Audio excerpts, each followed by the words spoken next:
the end of the day, you will be tired. Therefore, at some period of time, you have earned your vacation. You should never take a vacation. You should earn it. That's a fact. Yeah. You should earn a vacation. A few times a year. A few times. I told individuals that the Bible doesn't talk about a vacation. It really doesn't. The Bible speaks about the concept that every 7 days you should just take a time to relax. And I'm not talking about 7-day Adventism. I'm just talking about the principle of resting and giving yourself a breakthrough, because the body cycles in sevens. And that's an important principle for persons to understand. The body cycles in sevens, and that's also an important principle for me to understand, because I feel as though, me and my wife, we were discussing this. We feel as though we've been working eight days a week. I don't know if you guys have ever felt like that. At the end of the day, you feel as though I wish I had 12 more hours. So, I know you guys are doing great things. Thanks for coming to the Rosehill show, to be a part of this. Something that will become international, so save your autographs. Oh, yeah. They're going to be valuable. No problem. So, thanks for coming. Thanks for braving the weather and coming. Welcome. Tonight we're going to be talking about you guys and what you're doing. And I know, Raphael, you're an attorney at law. Yes, sir. How long have you been practicing law? And what kind of law do you practice? Well, I was called to the bar in 2011. Okay. So October this year makes 6 years that I've been practicing law. You can add about a year for internship and different experiences and so on. Okay. But about 6 years I've been practicing law, and I practice a cross-section of areas of law, from corporate, personal injury, contract law, you name it, succession. I tend to deal with several different areas as clients come to me, and as long as I feel I have the competence in the area, which is important to me. If I feel I have the competence in the area, then it's something I deal with, and I try my best to assist the clients with excellence. Okay, which part of law do you prefer? Personally, I'm a huge advocate, so I love being on my feet, standing before the court. It's something I love, advocacy. But outside of that, anything that allows me to help a client come to a swift resolution for a matter. It can be contract, it can be personal injuries, for example, anything where I can short circuit the process from a client having to potentially wait 10 years for a solution to somebody maybe with the client can just wait a few months, if possible. I'll do my best to make it So happen. are we looking at the next Andrew Pilgrim? No, you're looking at the next Raphael Saul. I like that. I like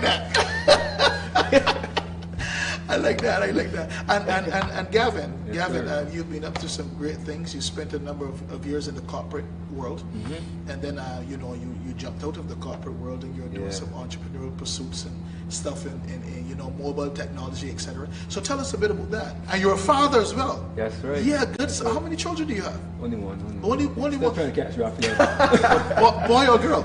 Boy. Boy. How old is he? He's 9. 9 years. Wow. It's common entrance soon.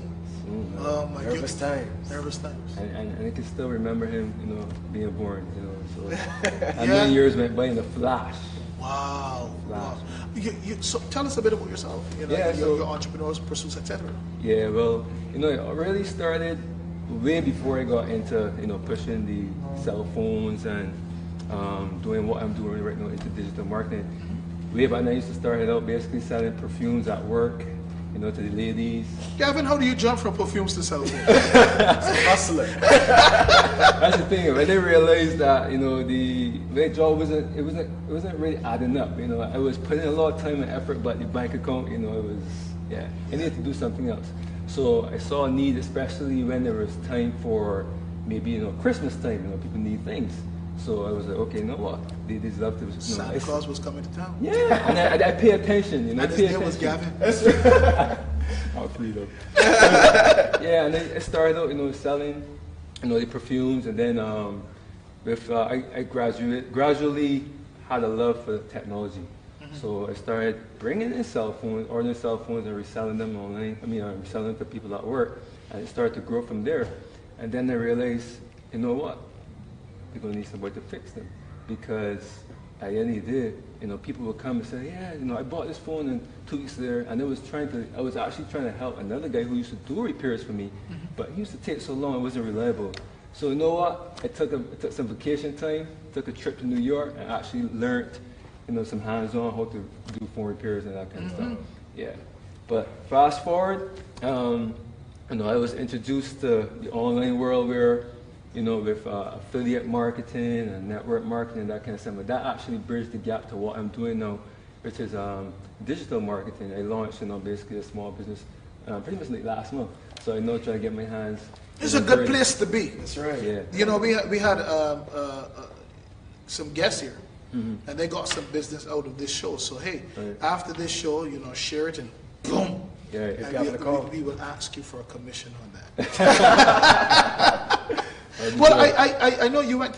I'm going to come back to you. No problem. You went to Coach and Perry. Yeah, spent 1 year there. Just 1 year. Yeah, 1 year. Yeah, and it's so funny, when I tell people I went to Queen's College and Coach and Perry, yes, in that order, they're like, huh? And it's only because I would have failed maths, right? And welcome to the club.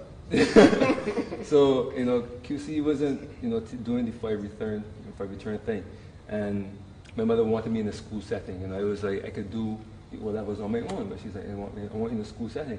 And Coach and Perry just ended up being the only school that took me because I played basketball for Barbados. And they had Master at the time, Mr. Adams. He loves sports.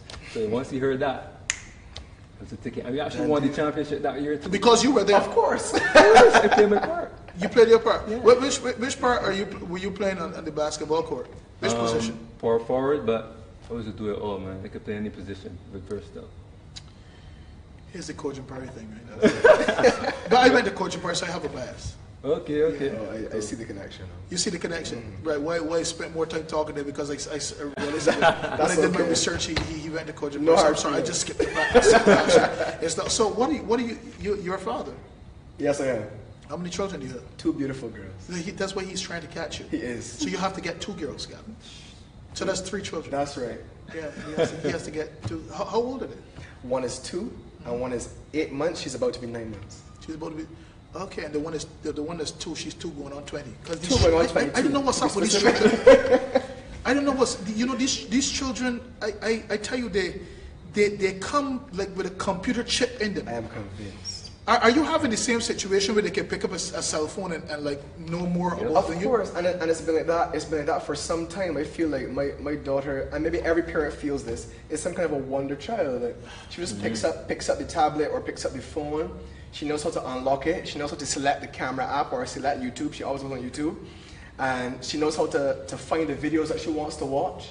She knows how to take the camera, turn it on, and put it on the filter that she wants to use to take these her are not own children. selfies. These I have no words. No, these are not children. I don't know. Listen, I see our children. I mean, our nation has such potential. Yes. I see these children run that knapsack. I mean, blazing. These children are blazing going on the road. And I said, listen, make them pee in the cup. They're too fast. Something's going on with our children. But the intelligence and the ability and the strength of these children, we need to tap into these things, man. I fully agree. Well, tell me, you were an exhibition winner. Yes. Yes. Tell me about that journey. Yeah, for me, generally, I've always been very strong academically. Okay. It's just something that came naturally to me. So in school, and especially because my family is one where education is pushed very strong. Gavin, he was good at math. Yes. Yeah. He's a lone fella here. We were encouraged to go really hard academically. So I've always excelled academically from primary school straight up to university. Okay. So I did win a Barbados exhibition after leaving the Barbados Community College, where I did business, which is really where my heart is at. Business. So you did business, and Yes. then you took the leap into law. Why? It was an interesting story. I was speaking to a friend of mine while I was at Barbados Community College, Okay. and I was asking her, okay, so what are you going to UE to do? She said she's going to UE to do law because she was studying law at BCC. I was studying business, as I said. I wasn't completely sure what I was going to do yet, but I thought that for somebody that likes to speak as much as I do, that maybe law would work out well. Unfortunately, they told me they would only admit 2 students from BCC that year, the entire college that year, to the law program, because the numbers were really being restricted. Wow. So I sent them my application by faith. It was the only place I applied to. I didn't have a second option or a third option. The only thing I applied to do was law at UE. 2 people were accepted that year. The girl I spoke to and myself. Serious? Flat out. All the other students who did law at BCC, not accepted. Myself and that girl that I spoke to were the only ones who were accepted.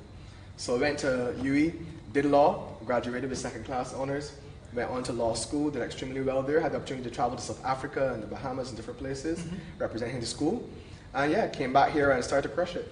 Wow. Well, both of you are into business, and that's really what I want to get into. Yes. You know, why have, and any of you can take this question, why did you leap into entrepreneurship? Well, as I said, for me, I found a better way in that I wanted more time freedom. I wanted more hands-on, you know, and being more control of my time. I'm not sure if you understand where you're coming from, because I felt restricted. You know, after going to work, the routine became so mundane. I just wanted more, right? So I decided, you know what? I'm going to take a leap of faith. And I had this burning desire within too to try new things.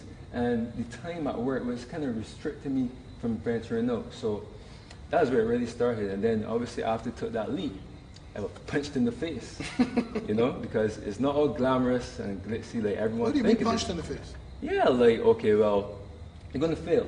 You know, if anybody's thinking about entrepreneurship, expect to fail. You know, I was talking about that earlier, and I tried to encourage people to understand there's a difference between failing and being a failure. That's a fact. You know, failing is something that happens. So right. It's a part of your learning curve. Absolutely. But being a failure is a mentality, and that's a mentality that's accepted, not necessarily thrusted upon you, because people will want to thrust that upon you, but you have to accept it. Yeah. But how did you deal with that? Punch in the face, as you say. Yeah, like for me, you know, when I learned that it's not just capitalizing or going hard for one idea and think you're going to make a lot of money, you know, then the reality hits in, you know, you're not getting the sales as you would like, the income is drying up, you know, you're dipping in your savings. So for me, I realized, you know what, next stepping stone. I just kept thinking ahead. You know, for me, I always live in the future. So even though I'm going through maybe a bad circumstance right now, I always think in the head, well, you know, this is just temporary. I'm going to get through it. So, you know, failure is really just going from failure to failure, you know, losing enthusiasm. You got to be, you know, that drive, that's what really keeps me going. Yeah. What about you, Raphael? Just to pick up from where Gavin left off, that Winston Churchill quote, success is just moving from failure to failure without losing enthusiasm. Right. It's been a huge driving force for me. I had a very good job in terms of what people would use as determining factors for a very good job. Okay. Mostly it was paying well, and the thing that really pushed me to consider other options was that there was no security. I think I was buying into the myth that we still existed in a world where there was job security. So that you could just go and get a job and you stay in that job very nicely for the next 20, 25, 30, 40 years. And after that you retire on 40% of your income and you praise God and you go home. Say it again, on 40% of your... On 40% of your income. Right? So I came... Hoping that NIS is still there. Hoping that it's still there. Yes. I came to learn that is called the 40-40-40. And I'm going to call it now the myth. Yes. You know, you work for 40 hours a week for 40 years with the hope of retiring on 40% of your income. And I swiftly came to realize in the environment I was in, I see people come in today, gone tomorrow. Right. Come in today, introduced to everybody, smiles, hugs, claps. 3 months down the road, they're gone. And these people still have mortgages. These people still have families. These people still have bills and commitments. And I started to realize, you know what? If I love my family enough, I need to create a world that is a bit more secure. It is true. That. It really is as simple as that. And because of that, I was able to get involved in some affiliate marketing, network marketing. And one of the things I loved about it is it didn't just teach me about what people assume network marketing is about, how to recruit people. It caused me to grow personally. It caused me to be exposed to mentors and information that outside of that, I would not have been exposed to. It is true. So it became like a little incubator. I just learned. I was like a sponge soaking in so much information, and it caused me to become a more valuable person. And out of that, Success with Raphael Global was born, which is my business. Say that again. Sorry, Success with Raphael Global. Okay. Is the name of my business. And what I now do, in addition to doing law, I do motivational speaking, I do training for companies, right. I do business development and business consultancy. I've also helped a number of businesses as it relates to increasing their sales and so on. So it really has caused me to discover an aspect of myself I never think I necessarily knew was there. So it really helps me to develop and to grow. And as Gavin very correctly said, understanding that a very important part of growing in that journey is taking those punches in the face, accepting the times when you missed the mark, when you thought you were going to hit and you didn't, when you had your plan laid out and everything and it didn't go as you would have hoped. Knowing that those rises and falls, that roller coaster ride, is what success really is. So why do you guys think, I'm posing this question to you, Gavin, why do you guys think that more people don't get involved in entrepreneurship? One, I can tell you the fear. Okay. You know, fear of the unknown, because let's face it. You know, with a job, you know for sure you're going to get that check at the end of the month. Or you think, you know, quote unquote. Because everyone ultimately works for an entrepreneur. Right. Yes. Okay. So it's either you are making the decisions or some person else is making them for you. Absolutely. Go right ahead. Yeah. So basically, I think fear is one of the biggest factors, and also the fear of success. Some people just don't want to take on that responsibility. Don't want to be maybe in the limelight, like how we're sitting here now. You know, just before Rosehill blows up globally. I'm telling you, it's going to touch heaven, man. Yeah. So I just think fear is one of the biggest factors, I would say, for sure. What about you? I think lack of information. People maybe have certain perceptions about entrepreneurship, what it takes to get involved. You'll often hear people say, well, yeah, I want to start my own business, but I don't have the money to do that. Or, yeah, I want to start my business, I don't have the resources, I don't have the investors, I don't have the technology, I don't have the equipment. So lack of information, and I'm just going to put a lot of things in a bracket called excuses, which are often disguised as reasons. People just find ways of not doing what they otherwise could do. I'm a believer that if you had the information, sufficient information to show you, you might not be able to do it to the scale that you're presently thinking of. You might not be able to have the car dealership right now, but I met a guy in one of my training sessions recently who imports performance parts for cars. You might only be able to start by bringing in a muffler here, or an intercooler here. I don't know many other car parts, but a headlight here, right? Or some you might wheels or wheels here, right? I thought I would help. Yeah, thank you. And understanding the power of starting where you are. Instead of trying to start where you Say that again. Say that again. Understand the power of starting where you are. Correct. Instead of trying to start where you wish you were. Right. Like, look, I'm a huge. You said the motivational speaker is coming out here. No, but listen. Funny you said that. Gavin knows this. I'm a huge fan of the biggest motivational speakers in the world, the Les Browns and the Eric Thomases. I'm a huge fan of these guys. I can't try to start know where they are. No. You know, they have millions of followers. They have thousands of hours in the field, far beyond what I have. You know, they've been grinding for hours more than I have. Right. So I can't expect to wake up tomorrow and be Tony Robbins. I can't expect to wake up tomorrow and announce a conference and 20,000 people turn up. I'd be glad if 20 people turned up.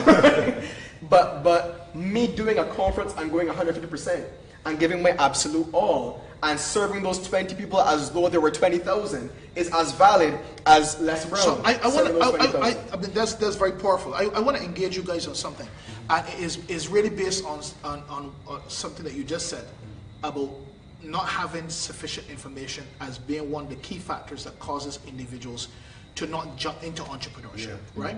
So this brings me to our educational system.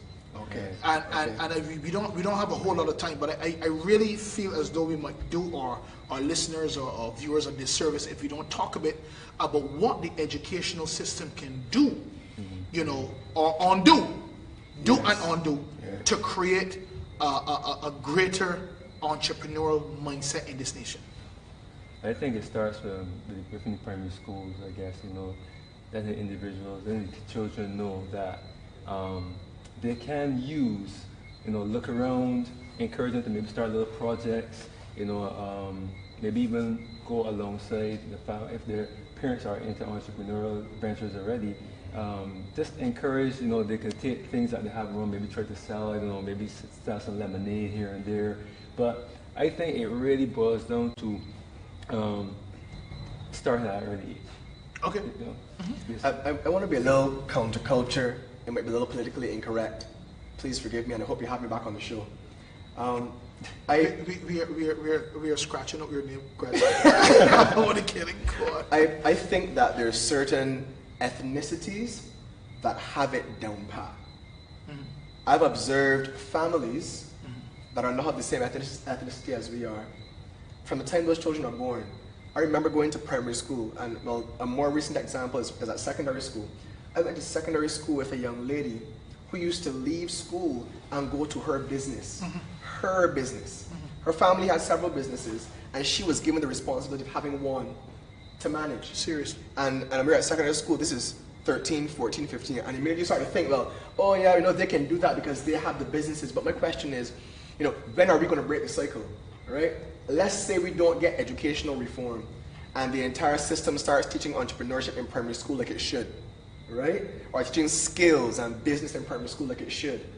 Even in our family settings, start to engage our children on a level which says to them, look, you have certain innate skills and abilities, and there's nothing wrong with developing those and learning how you can monetize them so you don't have to live your life as a slave to the system all the days of your life. Well, you're introducing some very, very powerful concepts.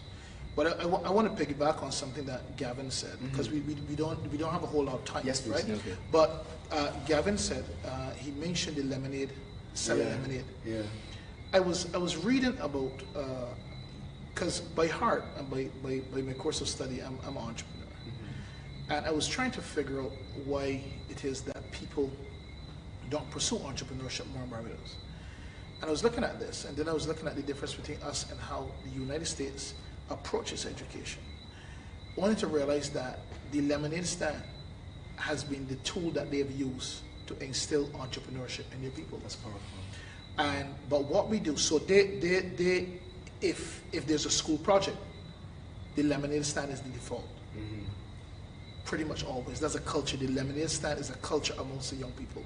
Okay, you want to buy some shoes, or you want to build a school building or whatever, lemonade stand. Our default is sponsor worksheets. Ouch. You see the difference? So we teach our children principally to ask for stuff. Or beg. Right? I didn't want to use that word. Yeah. I want people to keep watching. Ask. Request. Therefore, request. Right? Well, and that doesn't really teach them principles. It teaches them to, hope that some person will do you a favor. Yes. I personally don't like sponsor worksheets. I really don't. Yeah. Right? But I think that they teach individuals the wrong things. But they serve their purpose, and they have served their purpose. But I think that you're trying your best to ensure that you teach children to earn their way. Right. Therefore, in the United States of America, principally, they use entrepreneurship means to teach children, yeah, you can get ahead in life, but you got to work hard. You can get ahead in your life, but you have to earn your way. You can get ahead in your life, but you have to come up with innovative ideas as to how to do this. Absolutely. A sponsor worksheet prints a piece of paper and asks the person to make X. A lemonade stand, you got to acquire the tools, you got to make it, you got to get up early in the morning, you got to package it. It's just a different approach to life. Yeah. You got to count the money at the end of the day. You got to separate the inputs from the outputs. A sponsor worksheet is just different, right? There's no startup with a sponsor worksheet. But this is what we continually teach our people. Right. This is the way to raise money. You get a computer, a printer, you print it out, you go outside, right? I wonder what would happen in a generation from now if we taught them, if you want to raise funds, if you want to buy your computer equipment, what you need to do is to start a project. Absolutely. And I really, really believe if we would do that, then we will see a different cadre of young person emerging. Before we close, what's the importance of teaching our young people entrepreneurial skills? Why is that important? I'd say it's really important because it teaches young people that they have the capacity to take control over significant aspects of their future. Right. Financially, one of the things that struck me and caused me to make a lot of changes in my life is realizing that I can literally change the trajectory of my entire family's generation by making a strong decision. Talk a bit more about that, please. Let's say you come up in a family that's not financially strong, right? poverty perhaps has more been a characterizing factor of your family life. We are nothing more than one decision away from changing the trajectory of our entire bloodline. And if I could, and this is my personal persuasion, if I could live my 70 my 70 years, poured out in sacrifice, in a way that is going to cause the next generation to take a 1 degree shift, or if the generation before me was able to take us here, and I can live 70 years and push us to here, and create a platform for the next generation to build on. I think the key for us as a generation to realize the importance of entrepreneurship, taking control of your present, and most importantly, making investments into what could be a phenomenal future for you and the generations to come. Wow. So as Gavin correctly said, living in the future. Wow. Living in the future. Wow. Seeing the impact you can make today, and what, and I know I'm going on, but I was driving down the road the other day, and I saw a very popular brand in Barbados, of store, let me just say, and there were a number of persons walking down the road with the logo. None of them is a, let's say, Coulthrust, right? None of them is a Coulthrust, but they're all walking down the road in Coulthrust shirts. And I stopped for a minute and I thought, 100 years ago, there's a strong probability that there was a Coulthrust, an old man Coulthrust who decided 100 years from now, 30 people are going to walk down the road in Coulthrust shirts. Yes. And he lived his life for 70 years in ultimate sacrifice to make sure that the Coulthrust name wasn't going to die when he died. Powerful. What about you? I have nothing more to add. Oh, Endorse my everything. goodness. Yeah, and all honesty, if everything he just said, it's just with entrepreneurship, I realize it really helps you to grow as a person, and you get to accept responsibility for, your life, all your shortcomings, and as I rightfully said earlier too, living in the future, embracing your failures, and keep moving forward. Just keep moving forward. So in the last minute or so that we have, 2 minutes or so that we have, tell us what business you're into currently and how we can reach you if some person wants to connect with you, because you've talked a lot earlier about what you do. So I just want you to repeat that a bit, and then tell us how we can connect with you. Okay, cool.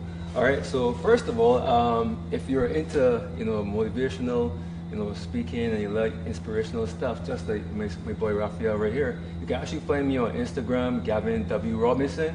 Every week I put a video called 60 Seconds to Greatness, with empowering content.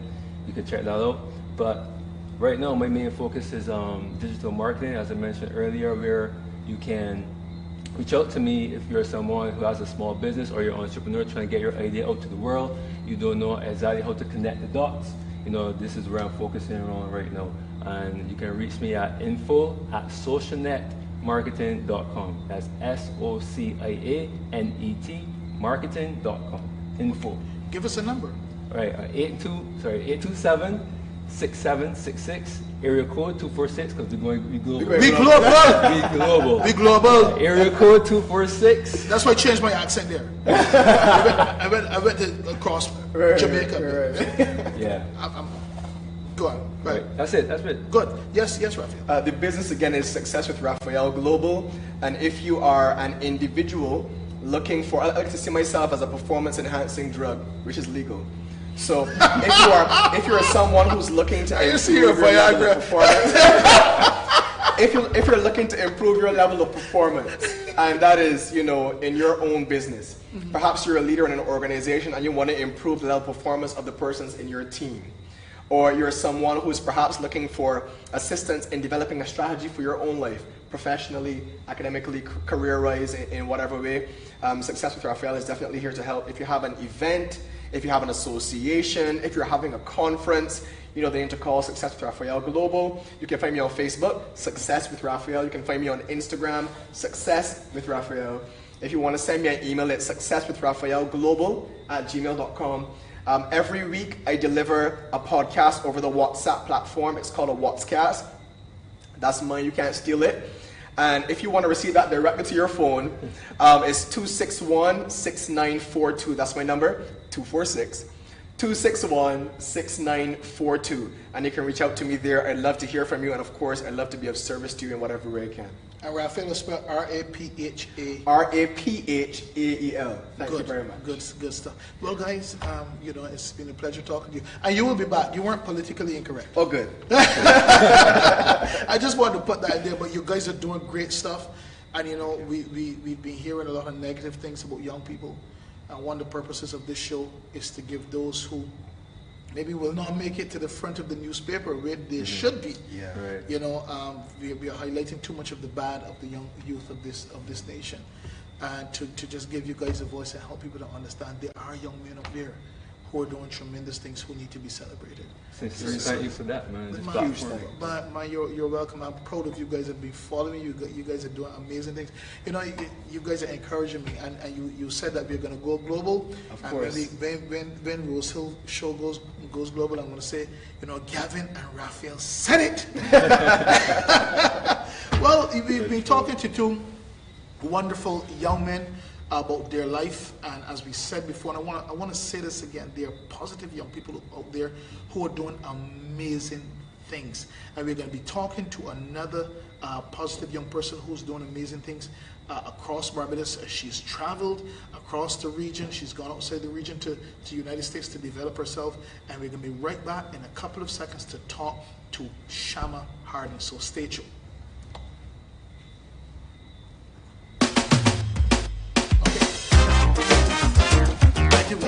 Bless you. Okay, good.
You're a Christian? Yes, I am. Good. How long have you been a Christian?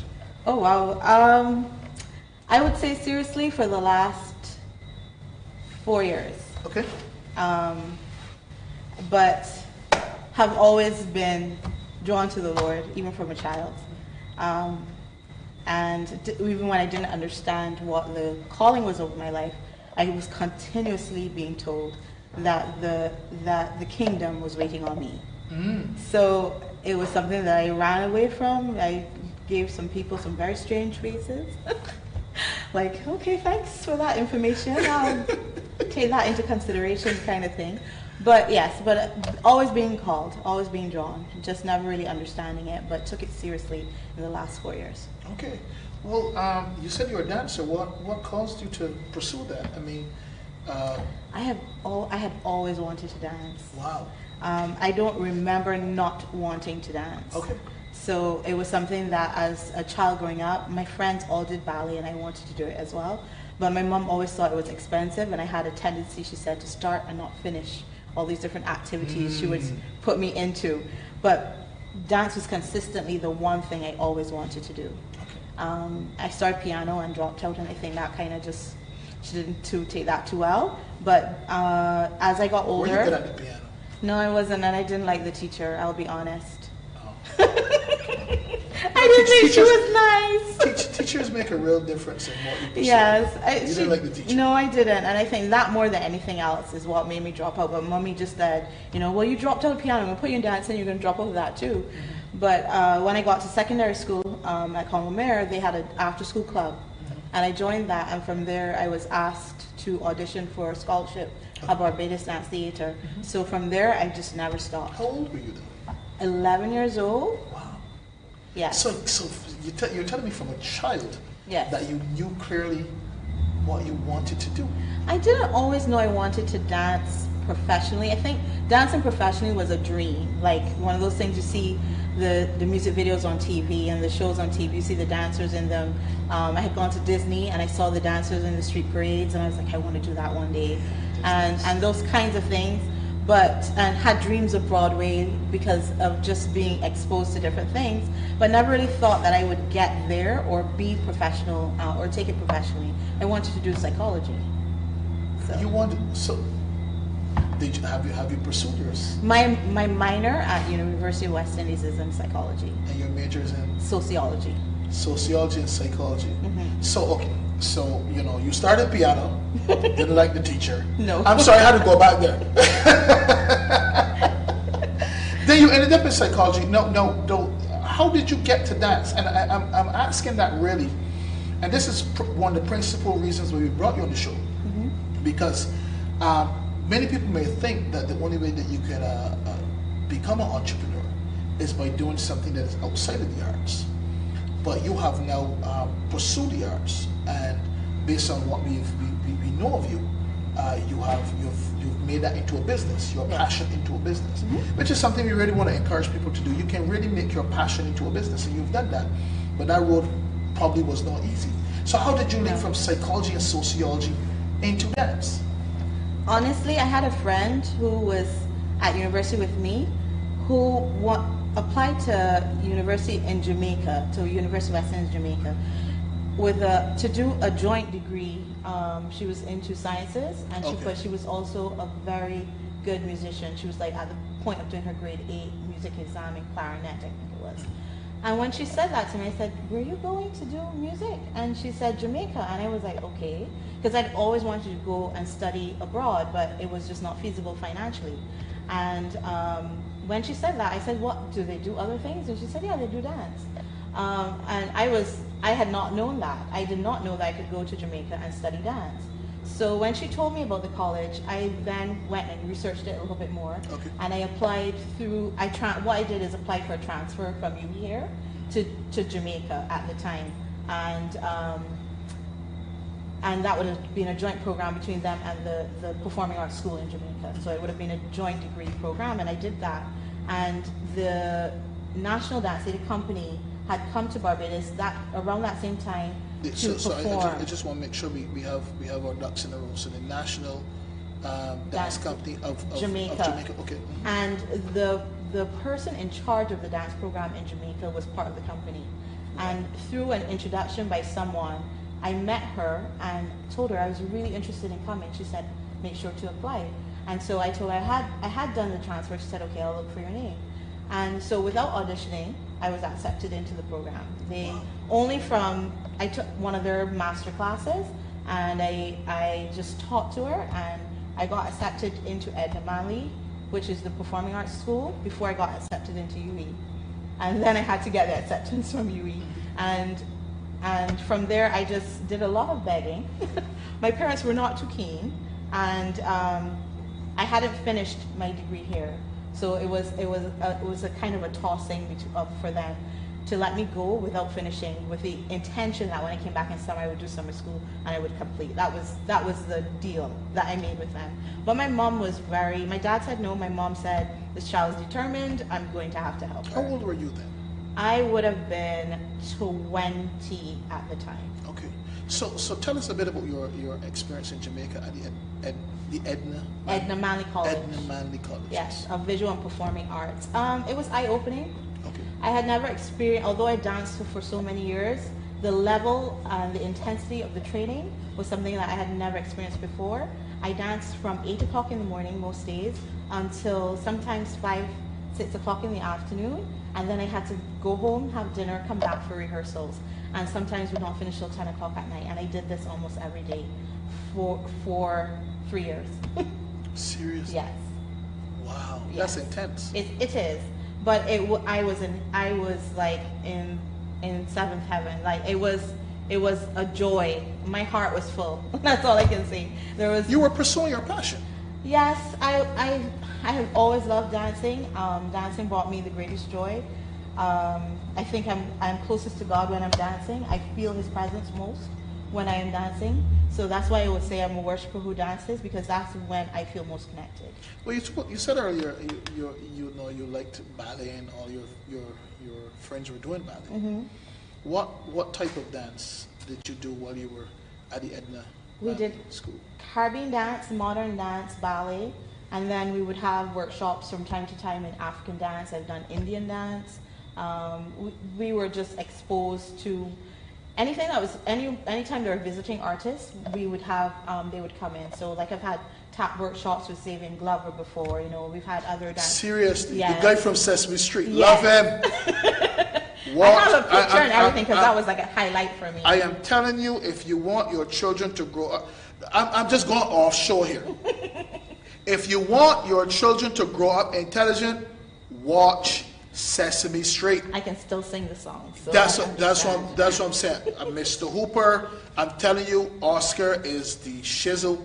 What did I say? Shizzle. Right. Sesame Street is it. And the old Sesame The old. Street. I do not recognize. Elmo is not. I don't know. Well, I don't mind Elmo because I do. think, Let's not talk about okay. it. It hurts my heart. But some of the newer He murdered songs- Ernie Abert. Some of the newer songs are not as interesting as the old No. ones. I But have how to was say it that. meeting Sabian? Sabian Glover. How was it? It was.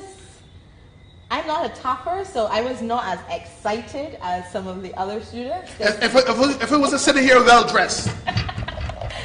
But it was still amazing to me because again, Sesame Street. He's amazing. And just seeing all the work that he was doing, and then he did a show as well, so we got to watch him and his company perform. So that in itself was just, it was exciting. I mean, everybody got their shoes signed, but I didn't tap, so I didn't have shoes to sign. Are you serious? You should. Oh. I didn't tap. You should have gone out and bought some shoes. Never had that exposure here in Barbados, so but I did take a picture to make sure that I have it, to be able to commemorate it. But I did take a picture. So, what's the difference in the approach to dance and the arts in Jamaica in opposed to Barbados? Oh, there's a lot of difference. I taught within my program. I did teacher training, so Okay. I'm certified as an educator, as a teacher that teaches dance. So I'm certified to teach in general. But we went into the schools, and that's the difference. In Jamaica, dance is an integral part of the system, the educational system. So I actually taught classes for my teacher training, and I was assigned to a school, and I went to the school every day for that entire semester, and I taught classes. So I had a classroom, a studio, which was my classroom, and the students came to me, whether they came in their physical education class or part of their creative arts class.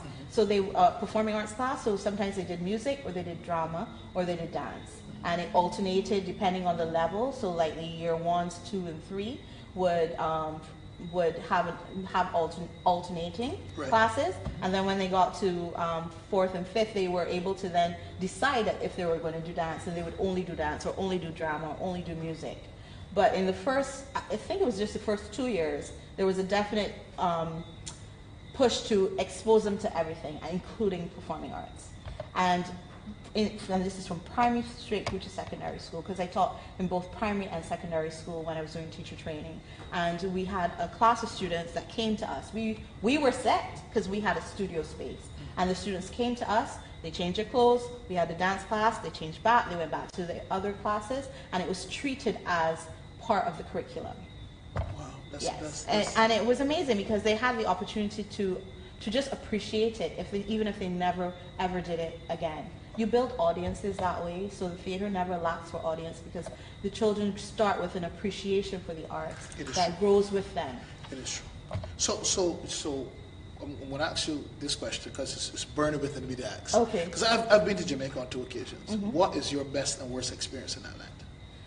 Worst experience would have been it's the most memorable. I'm not sure if it's the worst. Okay. The riots, when I first got to Jamaica, they were rioting, elections were coming, and the gas prices were going up, and people blocked road and burnt tire. And I, poor Shama Harding, They did what? block road and burnt tire. They say, oh, you go back to black road. They blocked the road. They blocked black the road with tires and burnt them.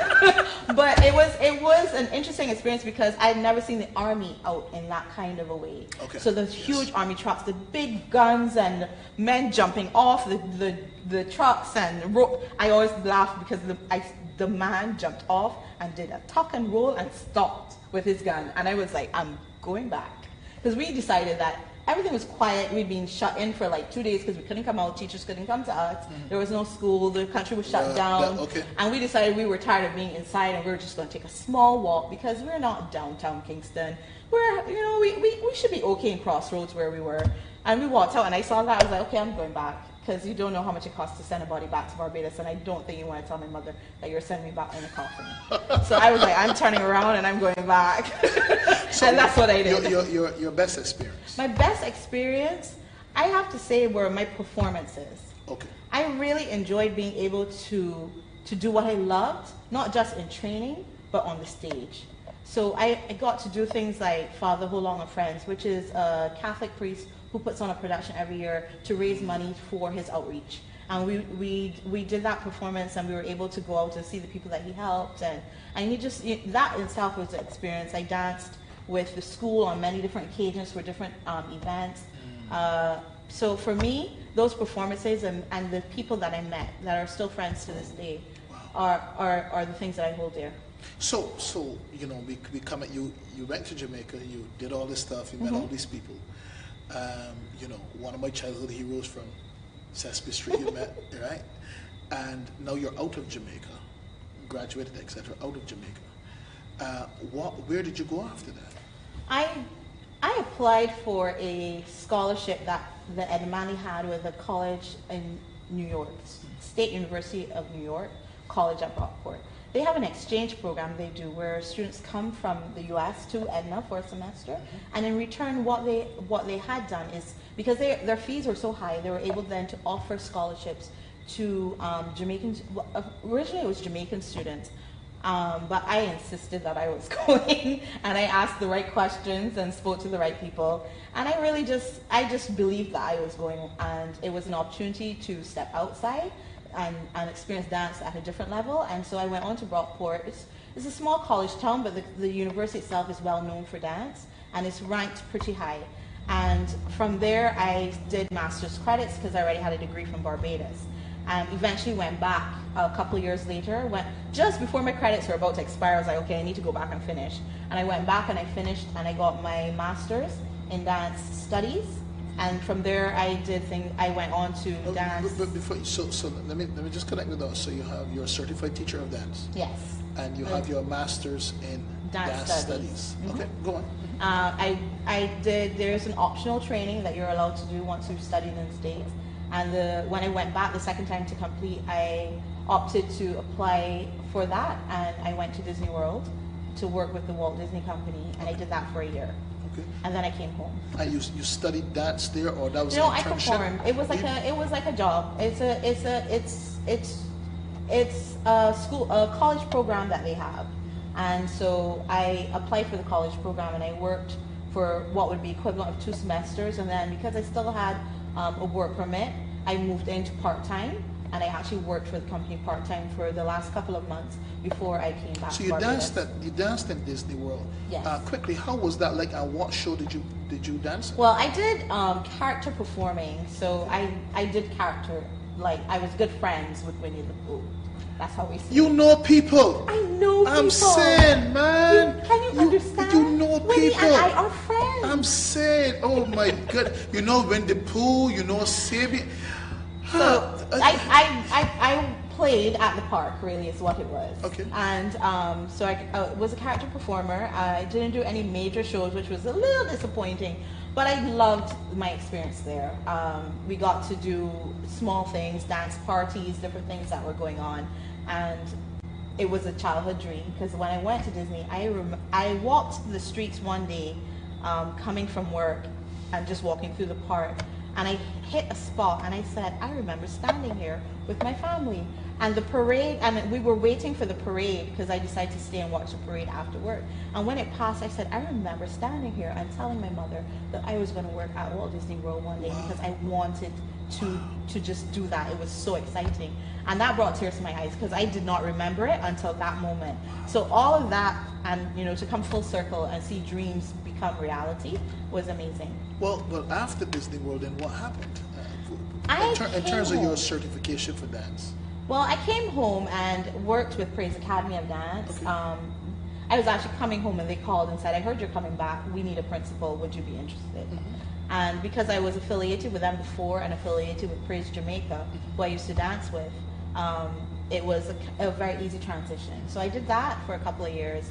And during that time, I've gone on and done, I just made a decision that I wasn't going to stop learning. Okay. And Good decision. So I did workshops, different places, through New York, New York dance, and with Sean McLeod, and trained in his technique. I've only trained level 1, but it was an interesting technique, and it was something that I thought would aid me in future. I did that, and I've also done Dunham. So I'm about to be certified as a Dunham technique dancer teacher. What is that? Dunham technique is Catherine Dunham, who was an American who studied dance throughout the Caribbean and Africa, and she was an anthropologist who took the time to learn about the culture and the people as well as the dances. Okay. When she went back to the U.S., she had a company, and she wanted the dancers to look like the Caribbean people and the African people of the diaspora that she'd been studying. And so she created a technique to help them get their bodies to move the same way. And so from that technique, it has grown. She did movies, she did Broadway, she's been, she is considered a pioneer of dance in America. And so her technique has lived on beyond her. And there's a legacy, and part of that legacy is training others to be certified in the technique, so that the technique is taught to its truest form. And so I've embarked on that journey, and been studying it for the last 4 years, and I am actually at the final stages. So I've been given my exam, and I'm just finishing up my exam, and once I've passed it, I'll be certified. Wow.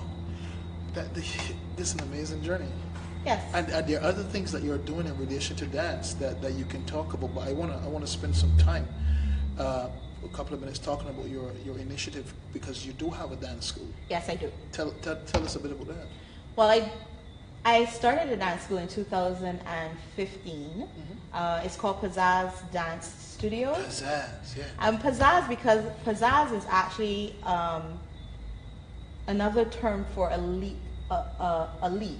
And for me, it was a leap of faith, because I had at church been spoken to, a word was spoken to me, prophesied to, and the only thing the person asked me was, when was I going to start my school? Okay. And I was like, I don't have one. I don't have any intention of one. But the Lord led me on a path and a journey that in 2015 I actually opened with 3 students because I was just saying determined to be obedient.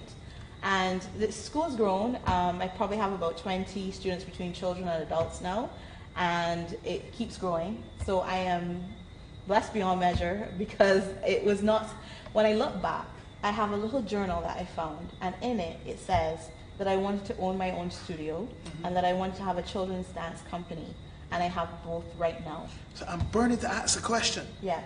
Can you teach me to dance? Apostle, you have 2 left feet, but I would try. I've seen you dance. But you there's know, always hope. There There's always miracles. If I knew you were going to answer like that, we would edit no, that part. I can teach anyone. But I don't like that answer. If you can breathe, if you can move, you can dance. No, that's not sounding That's good. life. It's your breath moves your body. It sounded as though you're hopeless. So you're dancing right now because you're breathing. So I'm that leap of faith that you would have been taking. Let's move on. This is not a good part. I can teach you, Apostle. I'm feeling that you are probably not going to be coming back to the show. No, but you're breathing. So if you're breathing, you're moving, you're dancing. Dance is just movement to sound. To I hope so people. I hope people that don't think that I am a dancer. No, I just dance. Yes. I'm dancing. Yes, you're moving. You're moving. You can come back to the show. You are good for my ego. I'm gonna go home, do my breathing exercises, and if my wife looks at me and says you can't dance, I say Shama Harding, a well-trained teacher. She has her master's in dance studies said, and she was dancing at Disney World said, if I'm in rhythm, I'm saying, yes. How do we find your dance school? How do we find your dance school? If you want to breathe and dance. Well, we're on Facebook, Pizzazz Dance Studio. Spell that first, please. P-A-Z-A-Z. P-A-Z-A-Z. Yes, okay. Dance Studio. And you can find me on Facebook as well, Shama Harding. And my email address is pizzazzdancestudioBGI@gmail.com. Okay, good stuff. Telephone number, if they want to reach you. 231-0044. And you can call. Classes start September 11th. We have a whole set of new classes, ballet classes from children to adults. We start at 2 years old. Why'd you point at me and say, when you said adults? Because is there hope for me? You're interested in dancing. So if you want to get good at anything, you train. And this is the teacher coming. Okay, I just heard that too. I'm sorry. Yes. But you can find me on Facebook, or you can give me a call, and I can send a schedule and any information that you need about the student. How young do you take these children? 2 years old. 2 years old. Yeah, I had a child who was under 2. Her name was Kairos. So she started before she was 2. So she's great. But yes, the thing is if they can follow instructions, even if they're not quite 2, and they can follow instructions and they listen well, then it's not an issue. It's really about are they developed enough to start? And once they are, I'm more than willing to take them. Well, Shama, it has been a pleasure talking to you. Thank you. The time has flown. All right, your life story is an amazing one, and I want to encourage those of you out there who have a heart for the arts. You want to dance, you want to sing. Please pursue it. Shama is a wonderful example of a person who pursued her passion in the arts, and now is a part of her livelihood. Yes. And she's participating in Carrie Festa. I want you to take just 30 seconds, because that's probably all that we have, and tell us about your involvement in Carrie Festa. Okay, well currently I am the coordinator for dance in Carrie Festa, so I'm the program coordinator, so I'm in charge of all the contingents coming in, in helping them, so I assist in making sure that they get everything that they need while they're here, getting all their information, assist the artistic director and with the programming and stuff like that. So it's been a big task, because we have over 27 countries coming with over 500 shows in the 10 days. And we have people coming in from all over, including South America, Canada, and the US. There are people coming in for it. So it's going to be exciting. And it's been a challenge, but it's taught me when I'm ready to do my own festival, I'll know what to do. So I'm grateful for it. Well, congratulations on all that you're doing. All that you will do. Yes. The Lord has certainly been opening doors for you. You've prepared for this for several years, and now the Lord is opening doors for you. We want to thank Shama Harding, dance coordinator, teacher, entrepreneur, the founder and the owner of Pizzazz Dance Studios. I've seen her in action. She has an amazing touch with children. So I want to encourage you, find her on Facebook, check her out. You'll have the telephone number. Call her up and send your child as young as 2 years old, as long as they can follow instructions. They can be a part of the dance studio. Or, and I had to emphasize this, if you can breathe, you can dance. I am a professional dancer because I am a professional breather. Okay. I've been breathing for 40 something. I'll put you on stage next showcase. So you're going to be on stage next showcase? I'll be breathing. On stage? On stage. Okay. I am here. We'll have a father-daughter dance. I am breathing. I am going to be practicing, but she'll be dancing and I'll be... Which is what I do when she's dancing, you know, because I'm nervous. You see. First time I saw her dance, she made me cry. So, yeah, that happens. Well, God bless you, Shama. Thank you. Thank you for being here. We'll take a short break, and then we'll be right back to wrap everything up. Once again, thank you for joining us in the Rosehill Show. We'll be right back.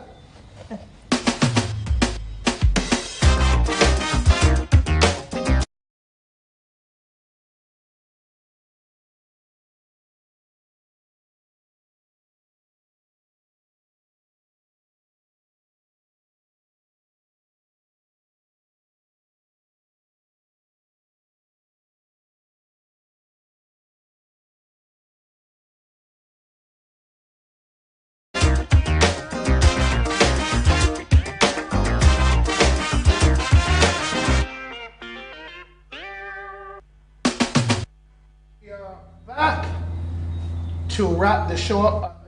Once again, we've been talking to some amazing young people. Tonight we had Gavin, we had Raphael, two young men who have gone beyond just academics. They're pursuing their passion. And then we had Shama talking to you about her desire from a young age to dance, and then she pursued that. And I want to encourage you as we wrap this show up, listen, pursue your dreams. You might want to be a dancer, you might want to be a singer, you might want to be an artist. Pursue your dreams. You might want to be a mathematician, an electrician, it doesn't matter. Pursue your dreams. We have a short time on this earth. And God has given you as a gift to the earth, and there's something in you that you can use to develop people. We want to encourage you to find that thing. Please find that thing. And when you found that thing, develop that thing. It is not enough for you to just find it. It is like a diamond.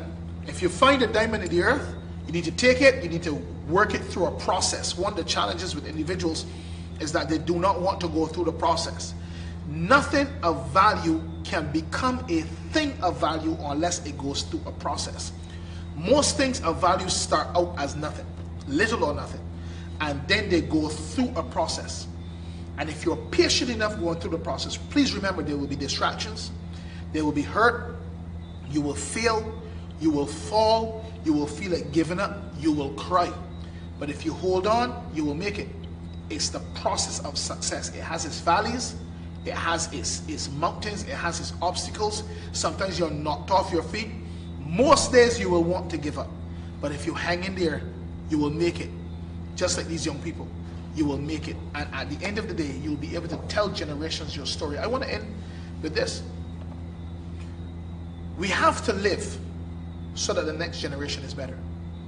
I believe that that's the responsibility of every single generation, particularly if you have children. You must live that the next generation will be better. Well, thank you for joining us tonight on the Rosehill Show. It's been exciting talking to Raphael, to Gavin, to Shama about their journey, about what is possible, about the hurdles, about how they overcame. It was exciting. I want you to join us next week. We had a special edition tonight, Tuesday night, but I want you to join us next week, Wednesday at 6 p.m., from 6 to 7 p.m., as we once again talk to some exciting young people who are doing amazing things. Please remember, if you have a business that you want to advertise, if you have an event, a church event that you want to advertise, please call us 425-7587. That's 425-7587. Or go to the Rosehill channel on Facebook. Please like us on the Rosehill channel. Go to the Rosehill channel on Facebook, send us a message, and we will respond to you so that you can come and be a part of what is happening here, and we can promote your business. It is absolutely free. So getting on this initial offer is absolutely free for you to be able to promote your business and get yourself out there free of cost. So we're going to see you next time, 6 p.m. next Wednesday for another edition of the Rosehill Show. I want to give a great shout out once again to Dawn Marie Armstrong, National Development Scholarship winner. God bless you. And to my entire team here tonight doing amazing things. God bless you. There are people behind the scenes making this work. God bless you. Thank you very much for your sacrifice and your hard work. See you next week, Wednesday, 6 p.m.